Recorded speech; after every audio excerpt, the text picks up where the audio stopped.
Que a paz do nosso Mestre possa estar com todos nós. Neste vídeo vamos conhecer mais um relato deste livro, Saúde Mental. Relatos do dia a dia de um psiquiatra espírita. Um livro escrito pelo médico psiquiatra Dr. Jaider Rodrigues de Paula. O relato que vamos conhecer e refletir é o relato de número 32, intitulado Possessão Espiritual.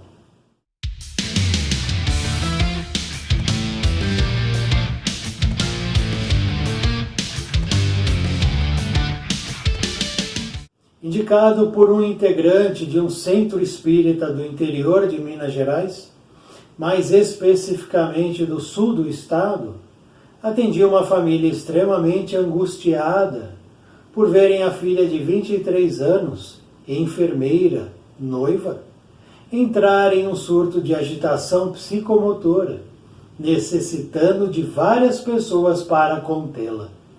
Ela foi internada no Hospital Espírita André Luiz com esse quadro.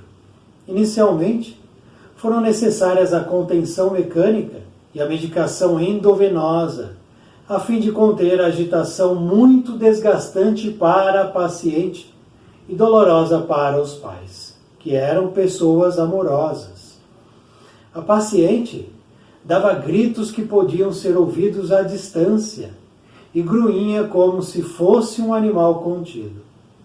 Ela se contorcia e tentava agredir os auxiliares de enfermagem que cuidavam dela, e mudava de voz fazendo ameaças e desafiando toda a equipe terapêutica. Conversando com os seus pais, eles me informaram que a paciente nunca tivera nada. Cursou enfermagem sem problemas, era uma boa filha e estava noiva. Notaram que havia alguns dias que ela estava mais calada e cansada, o que atribuíram ao término do curso superior e às preocupações com o emprego e com preparatórios do casamento. Informamos para eles que ainda estava cedo para um diagnóstico psiquiátrico preciso, mas que parecia muito um problema de cunho espiritual. Eles eram católicos, sem maiores compromissos religiosos. Tratava-se de uma família bem estruturada, de pessoas de bem, trabalhadores e honestos. Providenciei ajuda espiritual para ela, de maneira mais efetiva. E o quadro em poucos dias foi amenizando até voltar ao normal. Ela se lembrava de poucas coisas. Estava inteiramente normal do ponto de vista psíquico e orientei a eles o que se passara dentro do conhecimento espiritual e as necessidades que teriam dali para frente para evitar novas crises. Encaminhei-os de volta ao centro que nos enviou a família e motivei a aderência aos estudos e aos trabalhos na entidade de sua cidade. A paciente saiu usando medicação e voltou ao consultório 2 vezes. A família seguia fielmente as orientações, engajando-se com afinco nos estudos e trabalhos da casa espírita. Na segunda visita, retirei a medicação e dei alta à paciente. Pouco tempo depois, recebi um convite de casamento e um bilhete de agradecimento dizendo que tudo estava muito bem, graças a Deus.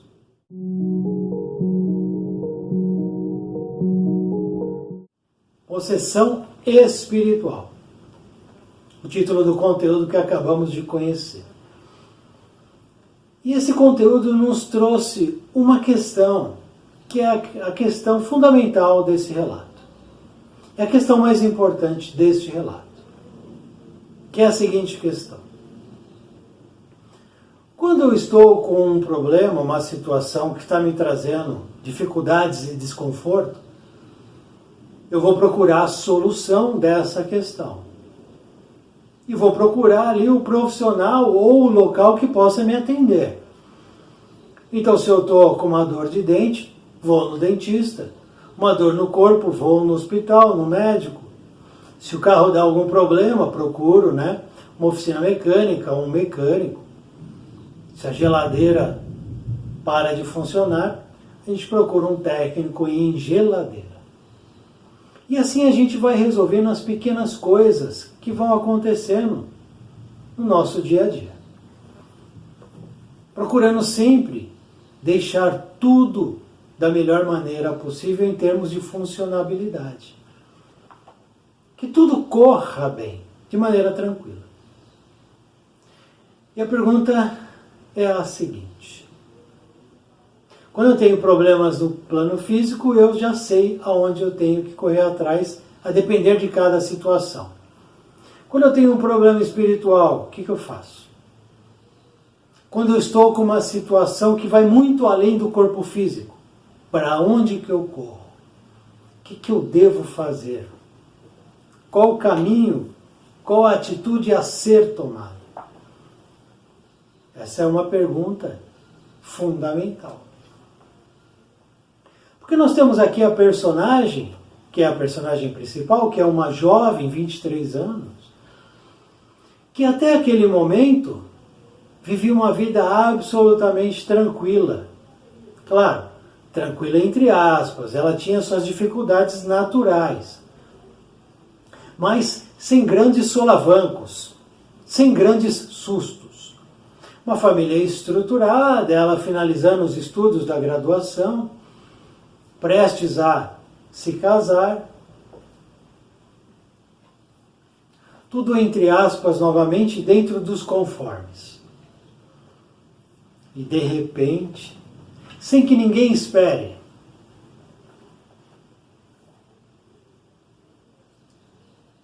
entra em surto de agitação psicomotora, necessitando de várias pessoas para contê-la. Imaginemos então a situação, uma jovem absolutamente tranquila em um dado momento. De repente, ela começa a se agitar, tem um surto físico. Começa a se debater, começa a se tornar agressiva, começa a quebrar coisas, a agredir pessoas, a se agredir, necessitando de muitas pessoas para contê-la. Qual é a sensação da família dela? De terror. Ficam assustados, assombrados, estáticos, perplexos. O que é isso? O que está acontecendo com essa nossa filha? Com essa jovem? O que é isso? Isso é possível? Isso é real? É real. E a família então, meu Deus do céu, o que eu vou fazer? Porque o problema transcende. Não é uma S infantil, não é uma aspirina, não é uma dipirona que vai resolver essa questão. Essa questão está muito mais além disso. É muito mais profunda e nos convida então à reflexão. Porque o que aconteceu com ela pode acontecer com você. Você não está isento de passar pelo que ela passou. A paciente dava gritos que podiam ser ouvidos à distância. E grunhia feito um animal contido. Se contorcia. Tentava agredir os auxiliares de enfermagem que cuidavam dela. Mudava de voz, fazendo ameaças e desafiando toda a equipe terapêutica. Não era ela. Ela se tornava outra pessoa. Isso é possível? Sim. Isso acontece? Muito. A família então busca o quê? Uma casa espírita. E a família agiu de maneira corretíssima. É claro que nós não somos mais ingênuos de achar que tudo se resolve e tudo se resume ao campo material físico. Que foi lá, do nada eles tiveram a ideia de levar numa casa espírita, e do nada, né, esse integrante, como diz aqui, do centro espírita indica, né, o Dr. Jaider para essa família. Não. Acima de toda essa situação está a espiritualidade superior, orientando, intuindo. O mentor dessa jovem está trabalhando. Porém, foi permitido que isso acontecesse com ela. Foi necessário que isso acontecesse com ela, por uma série de questões. Não é gratuito, não é para causar distúrbios, para destruir uma família ou para que isso fosse apresentado como um caso de estudo psiquiátrico, nada disso. Existem muitas respostas por trás dessa questão.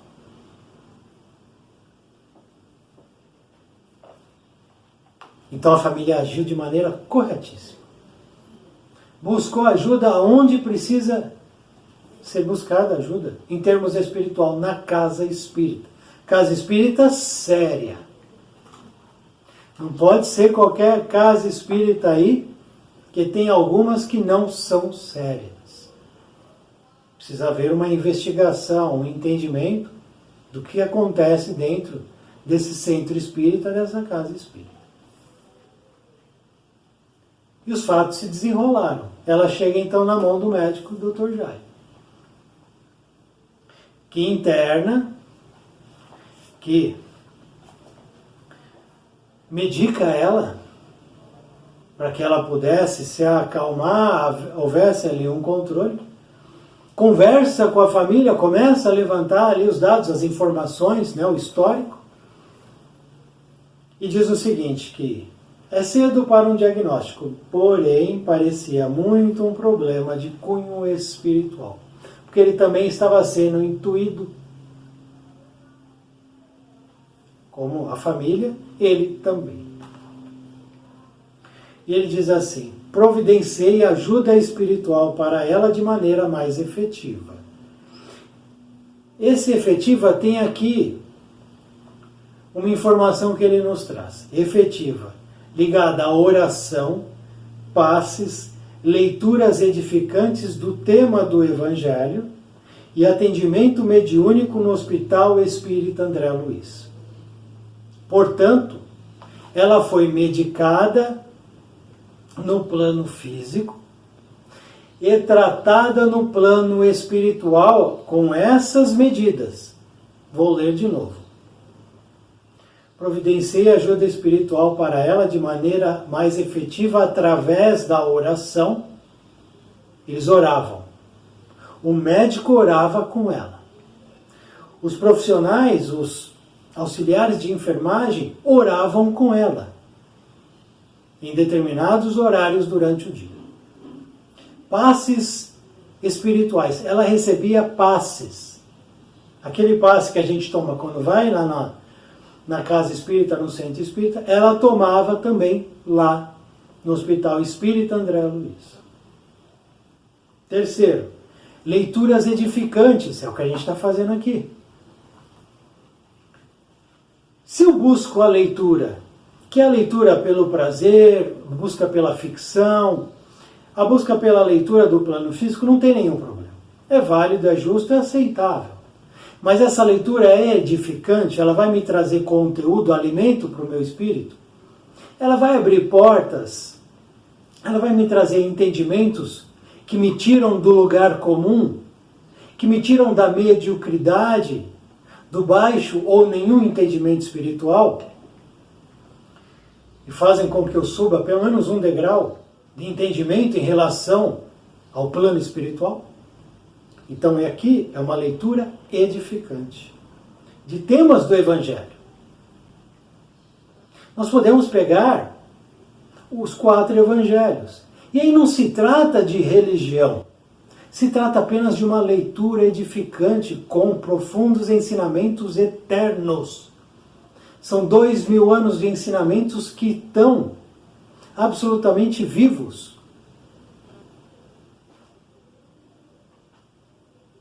Essa é a questão. Leitura edificante, que possa fazer com que a pessoa se melhore, que ela entenda uma série de questões que antes para ela eram questões insignificantes. Porque essa jovem aqui de 23 anos, antes do surto, como é que era a vida dela? Ela se importava com questões espirituais? É uma pergunta. Ela procurava se alimentar em termos espirituais? É outra pergunta. Ela buscava a oração, a leitura edificante, o passe espiritual? É outra pergunta. A família se dizia católica, mas sem maior compromisso. O que é maior ou menor compromisso? É aquela velha história, vai de vez em quando ali professar a sua religião aonde se sente bem, de maneira displicente. Quando está um pouquinho triste, vai lá. Quando está feliz, feriado não vai, né? Feriado emendado? Não. A gente não tem compromisso espiritual. Vai todo mundo para a praia. Carnaval? Domingo de carnaval? Não, que eu vou na igreja de domingo de carnaval? Eu vou no culto no domingo de carnaval? Não, vou para a praia. Vou para o baile, vou para o bloco. Então antes, como é que ela era antes do surto? A gente começa a entender por que aconteceu isso com ela. Um chamamento, um despertar. Olha o que você precisa prestar atenção. Não é por um acaso que as coisas acontecem. E continuava. Atendimento mediúnico no Hospital Espírita André Luiz. Atendimento mediúnico. Mediúnico é espírito falando para espírito. Espírito no plano espiritual, falando para espírito aqui reencarnado no plano físico.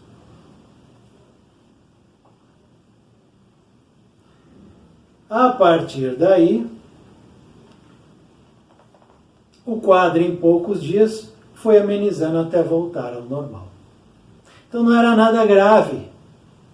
Ocorreu aquilo de maneira assustadora, violenta. Houve uma ruptura do tipo, meu Deus do céu, que mundo que eu estou agora? Porque o meu mundo até 2 dias atrás era água com açúcar. E agora eu estou no meio de uma confusão. Tratamento simples. Simples não significa, novamente, a palavra displicente. Pelo contrário. Jesus foi simples. E até hoje as pessoas não entendem Jesus. Devido à complexidade da sua simplicidade. Com uma palavra ele desconcertava todos aqueles fariseus, sacerdotes, saduceus e um monte de eus. Com uma palavra, com um olhar, com uma frase.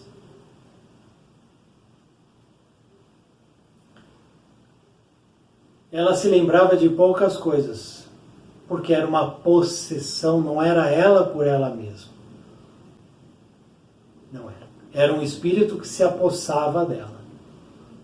E por que um espírito se apossa de outra pessoa? Porque a pessoa não tem proteção, não tem conhecimento, não tem vigilância.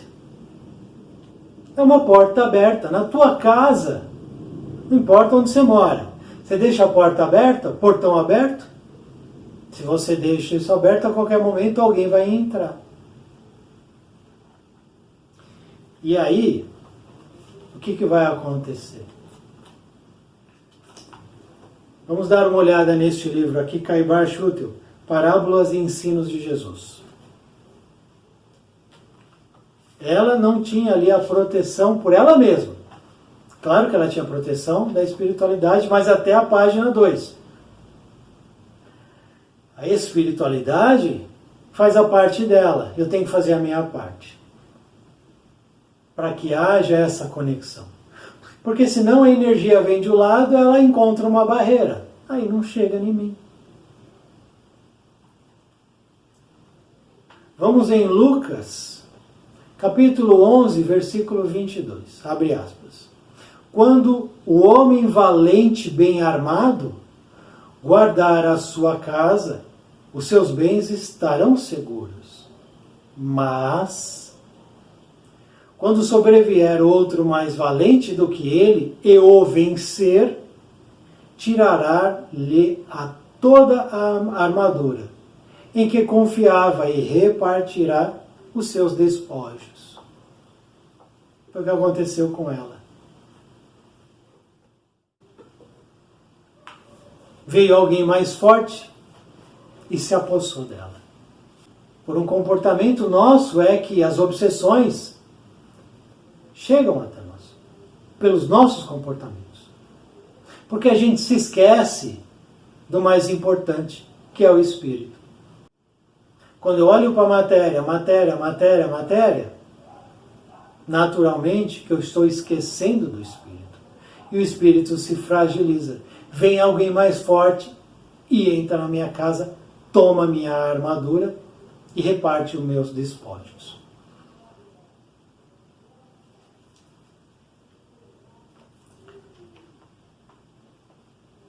Orientei a eles, a família, ela com a família, o que se passara dentro do conhecimento espiritual.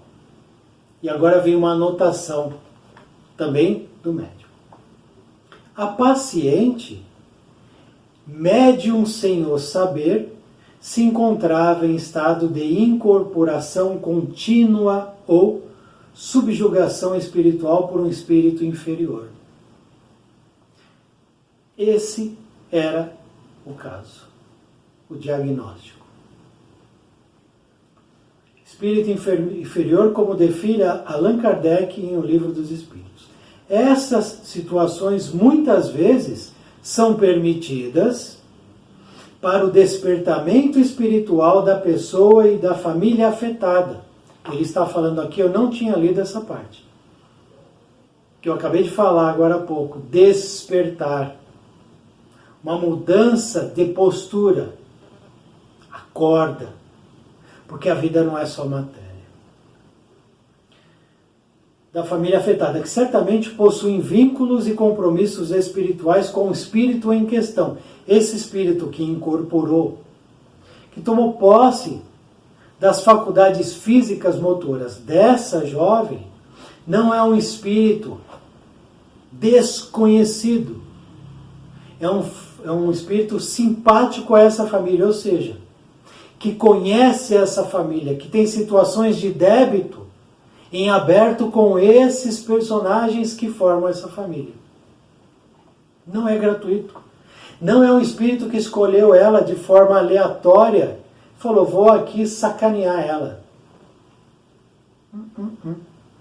É um espírito que já vem acompanhando ela e eles todos se conhecem. Ou quase todos. Quase todos.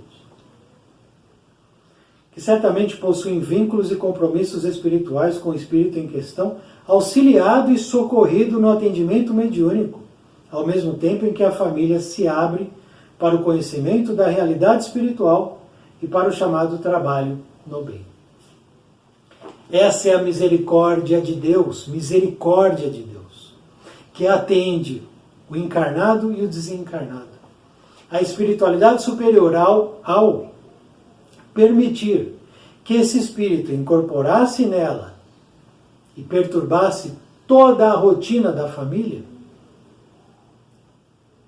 possibilitou o despertar espiritual dela, o despertar espiritual da família, que era uma família com uma ligação positiva, com desejos bons, uma família, digamos, entre aspas, querendo coisas boas, do bem. Não é uma família boa. Cuidado com a palavra boa. Jesus nos pediu esse alerta. Quando interrogaram ele, bom mestre, e ele diz, por que me chamais de bom? Bom só o Pai. Então cuidado com essa palavra. Eu não me coloco do lado dos bons. me coloco desejando estar do lado dos bons. Se Jesus, que é Jesus, meu Deus do céu, a grandeza espiritual desse Espírito é inconcebível para mim ainda. Ainda. Diz que bom só o Pai, imagina eu então. Então cuidado quando a gente fala que aquela família é boa, calma. É uma família que tem desejos positivos, que já caminha numa trilha positiva. Despertou espiritualmente. A jovem, a família, e esse espírito, que é um espírito, como diz aqui, inferior, enfermo, foi acolhido, foi auxiliado através do tratamento mediúnico. Vamos pensar que essa jovem, então, vai procurar um médico qualquer. A família, né? Melhor. Meu Deus do céu, está se debatendo no chão, agredindo todo mundo, xingando, mudando a voz. Vamos na Igreja Católica. O que a Igreja Católica faria? Exorcismo. Exorcismo funciona? Não. Não funciona. O espírito vai dar risada daquela água santa, do crucifixo. Vai dar risada. A família ficaria mais perdida ainda e o padre ou o sacerdote ou quem quer que seja ficaria mais perdido do que a família, porque não tem conhecimento do que está acontecendo. É um espírito que busca vingança, que busca algo em relação àquela família. Eles têm um conhecimento entre eles. A família não lembra, porque está no plano físico. Ele lembra de tudo. Ele lembra de tudo. Então é isso.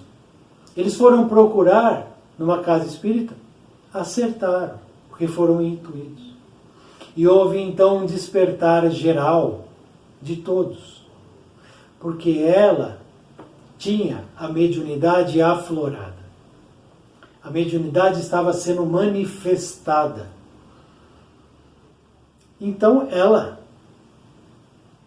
a partir daquele momento, necessitava cuidar dessa plantinha, dessa semente chamada mediunidade, que estava brotando. E toda mediunidade, quando permitida, quando aflorada, manifestada, tem um objetivo. Um objetivo: auxiliar os outros. A mediunidade que é usada em benefício próprio é a mediunidade do mal, da perversidade, que é estéril. Nós temos o exemplo aí do que aconteceu com um médium muito famoso, que hoje se encontra preso numa penitenciária. Porque tinha sim a mediunidade ostensiva, uma mediunidade que era para ser utilizada para ajudar, em parte ajudou, em um determinado momento desviou a rota e aí se perdeu. Todos somos médiuns. Por isso a necessidade do estudo, do conhecimento deste livro, Livro dos Médiuns. Precisamos saber o que esse livro nos traz. Mas eu não manifesto, eu não incorporo, eu não tenho psicofonia. Não importa. E se amanhã manifestar? O que você vai fazer? Vai correr atrás do tempo perdido, do prejuízo? E se não der tempo? E quem falou que a tua mediunidade não está aflorada e você nem sabe? Mas nós somos preguiçosos, não somos? Vamos falar a verdade? Não somos preguiçosos? Não, eu não quero ler isso. Mas está todo dia no Facebook, no Twitter, no Instagram, no TikTok. Está todo dia nos sites de notícia. Aí vai lá e coloca a sua opinião sobre isso, sobre aquilo, xinga um, xinga outro. Causa desentendimento, causa tumulto. Mas não sabe nem que isso aqui existe. Há mais de um século isso aqui existe. Quer ver uma coisa? Engana-se quem crê encontrar nesta obra receita universal e infalível para formar médiuns. As regras da poesia, da pintura e da música não fazem poetas, pintores e músicos. Elas guiam no emprego de faculdades naturais. Ocorre o mesmo com esse trabalho. O objetivo é indicar os meios de desenvolver a faculdade medianímica. Medianímica. Ele nem coloca mediúnica. Porque nós temos um lado mediúnico e um lado anímico. Tanto quanto permitam as disposições de cada um. O que ele quer dizer com isso? Todos somos médiums. Mas a mediunidade, ela manifesta em alguns, em outros não. Mas esse não precisa ser entendido da seguinte maneira. Não se manifesta de maneira clara. Porque a mediunidade pode ocorrer através da intuição. Que é uma coisa simples. Por exemplo, você está dirigindo o seu carro e você tem a seguinte intuição. Vou por esse caminho. Pronto, mediunidade. O teu mentor falou para você, vai por esse caminho. E você intuiu, você aceitou, você estava sintonizado com ele, foi possível essa conexão. Portanto, você é médium, querendo ou não, aceitando ou não.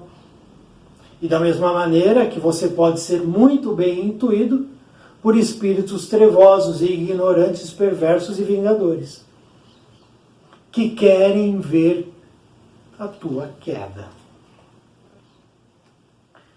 E ele diz, sobretudo, dirigir-lhe o emprego de maneira útil quando a faculdade existe. Maneira útil.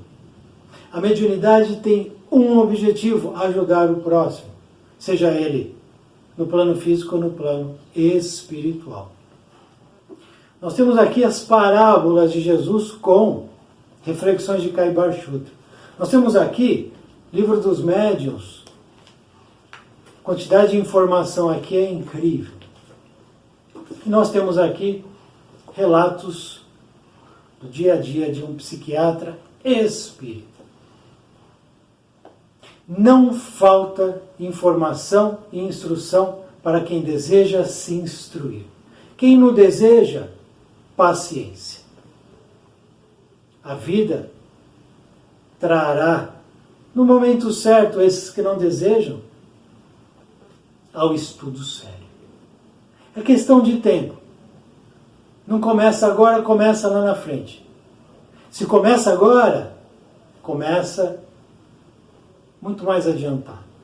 Se começa lá na frente, vai começar precisando correr atrás do tempo perdido. Se é que terá a oportunidade de permanecer neste planeta. Os tempos são chegados. Cautela, atenção, oração e vigilância. Para todos. Para todos. Católicos, evangélicos, budistas, Jorrei, Seixunoê, Banda Candomblé, Espírita. Não interessa. Oração para todos, vigilância para todos. Fale menos, escute mais. Melhore-se para que o mundo possa melhorar. Muito obrigado por assistir esse vídeo. Muita paz, muita luz. Salve o nosso Mestre Jesus.